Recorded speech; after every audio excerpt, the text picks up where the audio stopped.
नमस्कार दोस्तों, मैं गुप्ता सर आप सभी को हमारे YouTube channel spreading math Patna में स्वागत है। दोस्तों, आज इस क्लास के माध्यम से 10th क्लास का फिजिक्स पढ़ेंगे। दोस्तों देखिए, ये आपका भाग नंबर दोस्तों 7 होगा। इसे भाग नंबर हम लोग 6 पढ़ चुके हैं। देखिए, भाग नंबर 7 पढ़ेंगे। इसमें आज पढ़ेंगे हम लोग अवतल दर्पण, यानी अवतल दर्पण को इंग्लिश में बोलते हैं कनकेव मिरर का उपयोग। अवतल दर्पण यानी कनकेव मिरर का दूसरा नाम है अभिसारी दर्पण। अभिसारी दर्पण पूछ देता है या अवतल दर्पण पूछता है। बोलता है कि इसका उपयोग बताइए। बोलता है कि अवतल दर्पण किसे कहते हैं और इसका 2 उपयोग लिखे। इस तरह का क्वेश्चन आता है। दोस्तों देखिए, अवतल दर्पण का उपयोग कहाँ करते हैं? टॉर्च में करते हैं दोस्तों। अवतल दर्पण का जो टॉर्च में जो आगे ग्लास लगाया हुआ रहता है तो अवतल दर्पण होता है। सर्च लाइट में किया जाता है। वाहनों के अग्रदीप यानी वाहनों का अग्रदीप मैंने कहा कि हेडलाइट में किया जाता है दोस्तों। और इसका प्रयोग दाढ़ी यानी शेविंग बनाने में किया जाता है दोस्तों। इसका प्रयोग दाढ़ी शेविंग बनाने में किया जाता है, क्योंकि अवतल दर्पण में देखिए पूछता है कि बताइए अवतल दर्पण का उपयोग दाढ़ी बनाने में क्यों किया जाता है। तो दाढ़ी बनाने में किया जाता है क्यों अवतल दर्पण पर रखी वस्तु का प्रतिबिंब वह सीधा बनने के कारण। देखिए, वास्तविक को सीधा बनता है दोस्तों। अब देखिए, कान नाक गले की जांच करने के लिए यह डॉक्टर द्वारा प्रयोग किया जाता है। कान नाक गले जांच करने के लिए डॉक्टर द्वारा प्रयोग किया जाता है। ठीक है। अब देखिए दोस्तों, इस सोलर कुकर में भी प्रयोग किया जाता है। कहाँ किया जाता है दोस्तों? सोलर कुकर में भी प्रयोग किया जाता है अवतल दर्पण का प्रयोग। अब मेन इंपोर्टेंट पूछ लेता है कि परावर्तक दूरदर्शी में भी किसका प्रयोग किया जाता है? तो अवतल दर्पण का उपयोग किया जाता है। बात को समझ में आ गया होगा। अब लोग हम पढ़ेंगे उत्तल दर्पण का उपयोग। उत्तल दर्पण इंग्लिश में बोलते हैं कन्वेक्स मिरर। उत्तल दर्पण को हम लोग बोलते हैं अपसारी। क्या बोलते हैं दोस्तों? अपसारी। उत्तल दर्पण को दूसरा नाम क्या है? अपसारी। देखिए, इसका उपयोग गाड़ी में चालक की सीट के पीछे दृश्य को देखने में किया जाता है। देखिए दोस्तों, जब गाड़ी चलाता है तो ड्राइवर के जो सामने जो मिरर लगाया हुआ रहता है वो आपका उत्तल दर्पण का प्रयोग किया जाता है। उसमें उत्तल दर्पण होता है। जब बाइक चलाते हैं तो बाइक में जो आपको ग्लास यानी मिरर होता है वो उत्तल दर्पण होता है। अब देखिए क्या पूछ लेता है कि जो सड़क बाजार और जो गलियों की लाइटों में जो प्रयोग किया जाता है, यानी जो आपको बाजार में या रोड पर जो लाइट लगाया हुआ रहता है वो आपका उत्तल दर्पण का होता है। और तीसरा मेन पॉइंट है ना दोस्तों, तीक्ष्ण मोड़ पर प्रयोग किया जाता है। तीक्ष्ण मोड़ पर, जहां पर 4 मुहान 5 मुहान है ना, वहां पर भी इसका हम प्रयोग उत्तल दर्पण का ही करते हैं। देखिए दोस्तों, अब हम लोग कुछ आगे पढ़ेंगे। अवतल दर्पण उत्तल दर्पण का उपयोग तो पढ़ लिए। देखिए आगे हम लोग क्या पढ़ने वाले हैं। देखिए आगे में हम लोग पढ़ेंगे गोलीय दर्पण से बनने वाले प्रतिबिंबों के चित्र खींचने का नियम या प्रतिबिंबों का नियम पढ़ेंगे। यानी जो प्रतिबिंब बनाने का नियम पढ़ेंगे दोस्तों। क्या पढ़ेंगे दोस्तों? प्रतिबिंब बनाने का नियम पढ़ेंगे। तो प्रतिबिंब बनाने के नियम है। देखिए दोस्तों, बोल रहा है कि कम से कम 2 परावर्तित किरणों का प्रतिच्छेदन से किसी बिंब, यानी बिंब को बोलते हैं वस्तु, बिंब को क्या बोलेंगे? वस्तु के प्रतिबिंब की स्थिति ज्ञात की जा सकती है। बोल रहा है ना कि बताइए प्रतिबिंब बनाने के लिए कम से कम 2 परावर्तित किरण लेना होगा। परावर्तित किरण किसको बोलते हैं दोस्तों? कि वैसा किरण जो दर्पण पर पड़ता है वो पुनः लौट जाता है, उसको क्या बोलते हैं? परावर्तित किरण। यानी जाने वाले किरण को क्या बोलते हैं? परावर्तित किरण। जाने वाली जो किरण दर्पण पर टकराता है उसको हम बोलते हैं परावर्तित किरण। अब आने वाला क्या? अपरावर्तित किरण। तो कम से कम हमको कितना किरण का जरूरत पड़ेगा? 2 परावर्तित किरण का। पूछेगा कि प्रतिबिंब बनाने के लिए परावर्तित किरण कितना का जरूरत पड़ता है? तो कम से कम 2। किरणें का प्रतिच्छेदन से किसी प्रतिच्छेदन, यहाँ जहां दोनों टकराएगा, प्रतिच्छेदन मैंने कहा कि जहां 2 किरण जो परावर्तित होगा ना, जहां वहां पर टक्कर खाएगा, से किसी बिंब वस्तु का प्रतिबिंब की स्थिति ज्ञात की जा सकती है। देखिए दोस्तों, इसका कुछ नियम होता है दोस्तों, बहुत ईजी है। प्रतिबिंब को प्राप्त करने के लिए कुछ नियम होते हैं जो निम्न है। बहुत इंपॉर्टेंट है। देखिए करा है, देखिए बहुत ईजी है कि जो किरण परावर्तन के पहले मुख्य अक्ष के समांतर होती है। देखिए कह रहा है कि जो किरण परावर्तन के पहले यानी टकराने से पहले मुख्य अक्ष के समांतर होती है, वह परावर्तन के पश्चात फोकस से वास्तव में गुजरती है अथवा गुजरती हुई प्रतीत होती है। देखिए दोस्तों, वास्तव में गुजरती है, वास्तव में गुजरती है तो अवतल दर्पण में वास्तव में गुजरती है दोस्तों। अवतल दर्पण में वास्तव में गुजरती है और उत्तल दर्पण में होगा कि गुजरती हुई प्रतीत होती है। इसमें क्या होगा, उत्तल दर्पण में प्रतीत होती है, इसमें प्रतीत, अब इसमें प्रतीत नहीं होगा, इसमें प्रतीत होती है, इसमें प्रतीत होती है और इसमें प्रतीत नहीं होता है, इसमें गुजरती है। क्या होगा, इसमें गुजरती है। अवतल दर्पण में क्या होगा दोस्तों कि गुजर जाती है। अभी उत्तल दर्पण में क्या होगा, उत्तल दर्पण जहां पर प्रतीत होती है ना दोस्तों, सभी में क्या होगा, प्रति उत्तल दर्पण। देखिए बोल रहा है कि जो किरण परावर्तन के पहले मुख्य अक्ष के समांतर होती है। मान लीजिए देखिए, परावर्तन के पहले मान लें मुख्य अक्ष के हम समांतर दोस्तों, यहाँ पे एक तो हम ऐसे किरण, ये क्या बोलते हैं, जो यानी किरण पर टकराएगा उसको परावर्तित किरण बोलेंगे। तो यानी टकरा गया दोस्तों। अभी जब मुख्य अक्ष के समांतर हुआ ना दोस्तों, यानी यहाँ पर ध्रुव बोलते हैं, यहाँ पर फोकस बिंदु, यहाँ पर क्या बोलते हैं, यानी वक्रता केंद्र है, यानी सेंटर। तो यहाँ पर देखिए दोस्तों, यहाँ पर एक हमको क्या हुआ, परावर्तित किरण इस पर दर्पण पर टकराया। अब जब ये दर्पण पर टकराएगा ना तो ये पूरा परावर्तित होगा जो फोकस से होकर जाएगा। कहां से दोस्तों जाएगा, फोकस से होकर जाएगा दोस्तों। या ऐसे टकरा जो किरण यानी मुख्य अक्ष के समांतर जाएगा, वो फोकस से होके क्रॉस करेगा, यानी ऐसे जाएगा तो क्या होगा, इस तरह के आएगा। अब इसमें क्या होगा दोस्तों कि मान लेते हैं कि यहां से देखिए इसका समांतर गया दोस्तों, इसका समांतर गया, तो इसका समांतर गया ना तो दोस्तों ये क्या होगा, इधर रिफ्लेक्ट हो जाएगा, यानी इधर से ऐसे गया तो इधर रिफ्लेक्ट होगा। तो इसका जो हल्का आंशिक होगा ना दोस्तों, इसका टकराएगा तो हल्का से आंशिक आएगा, तो ये क्या होगा, इसे फोकस से जाएगा, हल्का से दम जाएगा, मतलब गुजर मन प्रतीत होगा, यानी प्रकट होगा।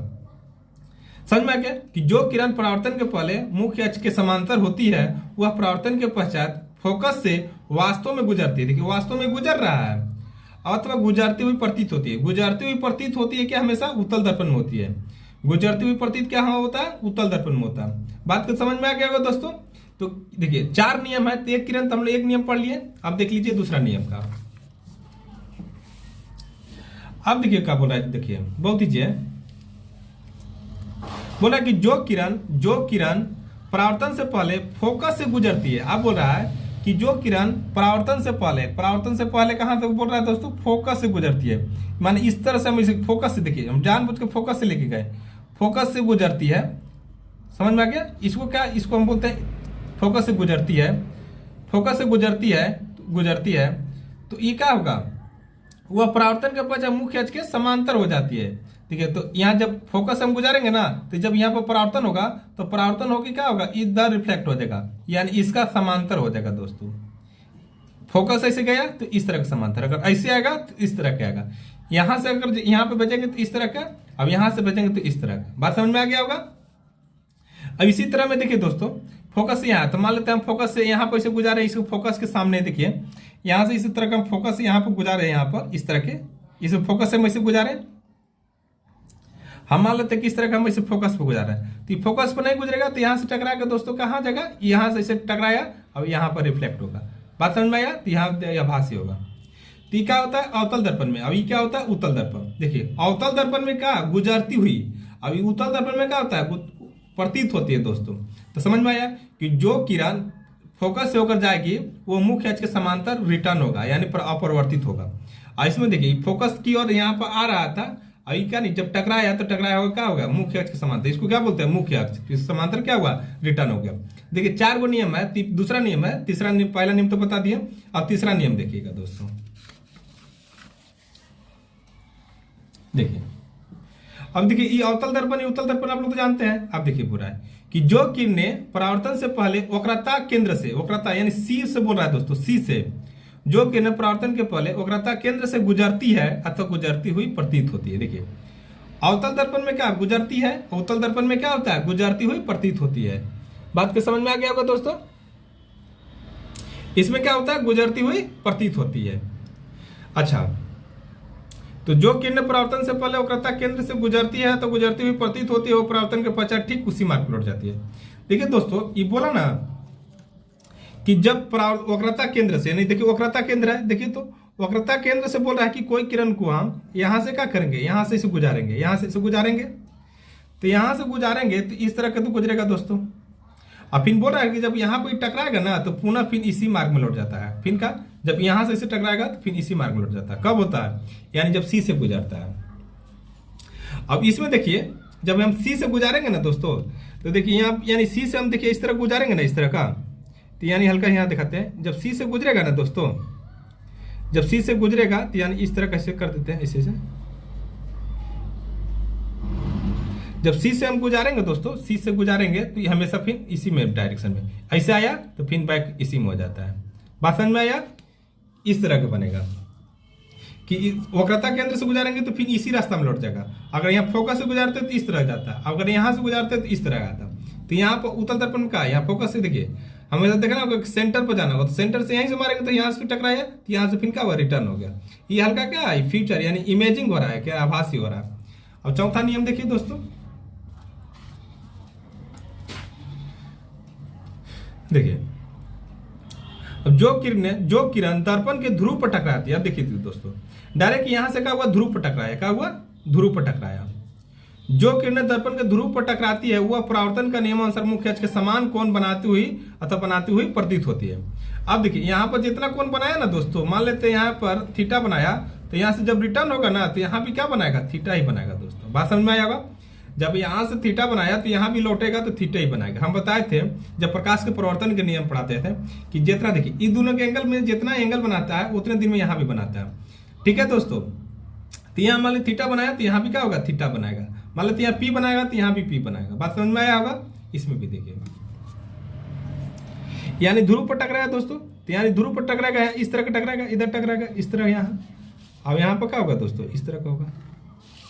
मान लेते यहाँ पर जितना एंगल बनाया, मान लेते हैं यहाँ पर थीटा बना लिया, यहाँ पर भी थीटा बना लेते हैं। बात समझ में आया होगा? अच्छा, अब हम लोग आगे देखेंगे दोस्तों। अब हम लोग पढ़ेंगे, देखिए प्रतिबिंब की स्थिति, क्या पढ़ेंगे, प्रतिबिंब की स्थिति, प्रकृति, अवकार। जो प्रतिबिंब बनेगा दोस्तों उसका स्थिति, प्रकृति, अवकार। देखिए बिंब की स्थिति पहले बोलेगा कि बिंब की स्थिति किसे कहते हैं। बिंब की स्थिति को बिंब को बोलते हैं वस्तु, यानी वस्तु की स्थिति। देखिए वह स्थान जहां पर वस्तु रखी गई हो उसे बिंब की स्थिति कहते हैं। बिंब की स्थिति किसको बोलेंगे, वह स्थान जहां पर वस्तु रखी गई हो उसको क्या कहते हैं, बिंब की स्थिति। प्रतिबिंब की स्थिति किसको कहते हैं, प्रतिबिंब की स्थिति वह स्थान जहां पर दर्पण द्वारा प्रतिबिंब बनता है उसको क्या कहते हैं, प्रतिबिंब की स्थिति। देखिए दोस्तों ये बहुत इंपॉर्टेंट है, आपको याद कर लीजिएगा कि प्रतिबिंब की स्थिति किसके कहते हैं, तो वह स्थान जहां दर्पण द्वारा प्रतिबिंब बनता है उसको प्रतिबिंब की स्थिति। और बिंब की स्थिति किसे कहते हैं, वह स्थान जहां पर वस्तु रखी गई हो उसे बिंब की स्थिति कहते हैं।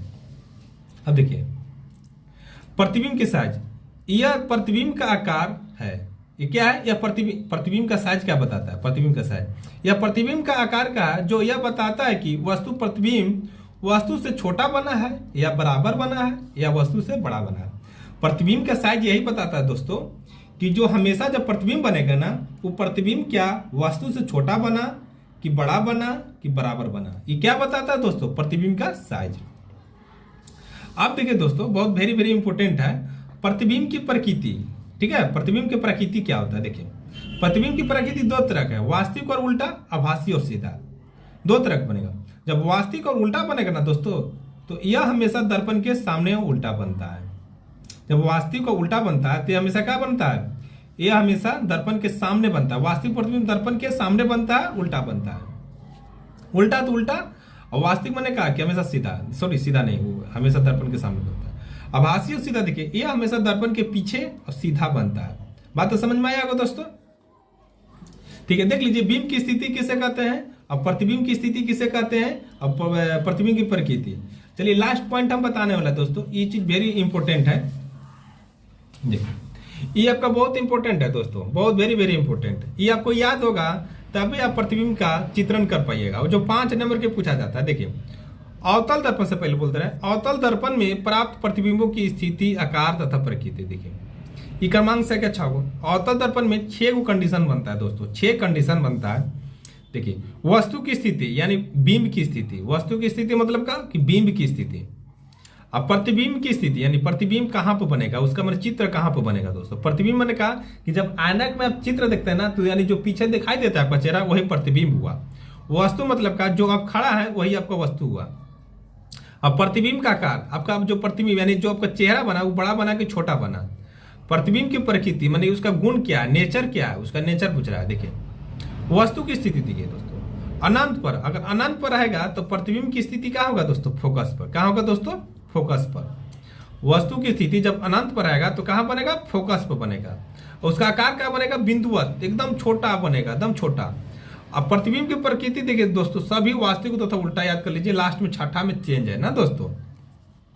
जब याद करिएगा अनंत पर जब रहेगा तो फोकस पर बनेगा। अब देखिए दोस्तों बहुत क्या इंपॉर्टेंट है, अगर वही अनंत और वक्रता केंद्र अनंत और सी पर रहेगा तो क्या, एफ तथा सी के मध्य बनेगा। अनंत और सी के मध्य रहेगा तो क्या होगा, एफ तथा सी के मध्य बनेगा। क्या बनेगा, छोटा। और सी पर रहेगा तो दोस्तों सी पर, सी पर रहेगा तो सी पर, सी तथा एफ के मध्य रहेगा, यानी वक्रता केंद्र और फोकस के मध्य रहेगा तो क्या होगा, अनंत और फोकस के मध्य बनेगा, बड़ा बनेगा। सी पर रहा तो सी पर तो बराबर बनेगा। अब देखिए दोस्तों फोकस पर रहेगा तो क्या होगा, फोकस पर रहेगा तो अनंत पर बनेगा। ये अनंत पर अत्यंत बड़ा बनता है, बहुत बड़ा बनेगा, बहुत वास्तविक तो उल्टा। अब देखिए एफ तथा पी के मध्य रहेगा, एफ तथा पी के मध्य रहेगा तो दर्पण के पीछे बनता है। कहाँ दोस्तों बनता है, दर्पण के पीछे बनता है, बड़ा बनता है। अब इसका क्या है देखिए, वेरी वेरी इंपॉर्टेंट है। अवतल दर्पण में बोलता है कि कौन कंडीशन पर आभासी सीधा बनता है, तो बोलता है कि फोकस ऑफ पोल यानी ध्रुव, फोकस ध्रुव के मध्य में रखेंगे ना तो आभासी तथा सीधा बनता है दोस्तों। और दर्पण के क्या बनता है, पीछे। और कैसा बनता है, बड़ा। तो बात को समझ में आ गया होगा। देखिए 5 तक तो सभी में वास्तविक तथा उल्टा याद कर लीजिएगा। अब इसको देखिए, अनंत पर तो फोकस पर, अनंत और सी के मध्य यानी एफ तथा सी के मध्य, सी पर तो सी पर बराबर, ये एकदम बराबर है। सी तथा एफ तो अनंत तथा एफ बड़ा। अच्छा देखिए कुछ ट्रिक हम याद कर लेते हैं। देखिए दोस्तों मान लेते हैं कि एक तो अवतल दर्पण है दोस्तों, ये अवतल दर्पण है, अवतल दर्पण है। देखिए दोस्तों अब यहाँ पर क्या है, पी है, यहाँ का होता है एफ होता है, यहाँ का होता है सी होता है। अब जो इधर का एरिया है ना दोस्तों, तो इधर का अनंत होता है। देखिए अगर वस्तु हम पूरा अनंत पर मान लेते हैं कि यहाँ पर रखेंगे दोस्तों, यहाँ पर रखेंगे, यहाँ से स्टार्ट किए, 1 नंबर यहाँ दिया, तो यहाँ से स्टार्ट करेंगे ना दोस्तों तो हमारा चित्र कहाँ बनेगा, यहाँ से स्टार्ट करेंगे तो यहाँ चित्र बनेगा। यानी एक पत्ते देखिए, एक यहाँ चित्र है तो यहाँ अलग बन जाएगा, यहाँ पर बन जाएगा, ठीक है। अगर बोल रहा है कि अनंत और सी, अगर अनंत और सी के बीच में यहाँ पर है, यहाँ 1 नंबर यहाँ बनेगा, मान लेते कि यहाँ बनेगा, यहाँ पर रखें, ये मान ले 2 पर देते हैं, क्या तो देते हैं 2 पर देते हैं। यहाँ बना तो किनारे बना, अब यहाँ बना, इसके बना, तब यहाँ पर बन गया है, तब क्या होगा, एफ और सी के मध्य में है, 2 यहाँ बन जाएगा। क्या समझ में आया, यहाँ तो यहाँ, यहाँ तो यहाँ। अच्छा और 3 नंबर यहाँ दोस्तों, अगर 3 यहाँ सी पर, तो सी पर देंगे दोस्तों ना, तो सी के 3 के 3 पर बन जाएगा दोस्तों, 3 के कहाँ बन जाएगा, 3 पर बन जाएगा। अब देखिए बात समझ में यहाँ तक पहुंच गए हम लोग, 3 के 3 पर बनता है, इसको क्या बोलते हैं, एफ बोलते हैं, इसको एफ याद रखिएगा, इसको क्या बोलते हैं, एफ, सी। अच्छा देखिए दोस्तों अब बोलता है कि एफ और सी के मध्य रखेंगे, तो एफ और सी के मध्य रखेंगे ना दोस्तों, एफ और सी के मध्य रखेंगे तो आपका इधर बन जाएगा, ये एरिया में बन जाएगा। अब एफ पर रखेंगे ना दोस्तों, एफ पर हमेशा क्या बनेगा, अनंत पर, इधर आ जाएगा दोस्तों, याद रखिएगा। अब अत्यंत बड़ा। अब पी एफ यहाँ पर रखेंगे ना दोस्तों तो हमारा जो इधर बनता है ना, तो यहाँ पे से रखेंगे तो हमारा इधर बनता है इमेज। तो याद रखिए, अगर वीडियो अच्छा लगे तो दोस्तों चैनल को सब्सक्राइब करिए। आगे वीडियो हम लोग पढ़ेंगे आरेख खींचने के लिए, प्रतिबिंब का जो आरेख खींचने के लिए हम लोग पढ़ेंगे, वो पार्ट नंबर 8 होगा दोस्तों। थैंक यू, धन्यवाद।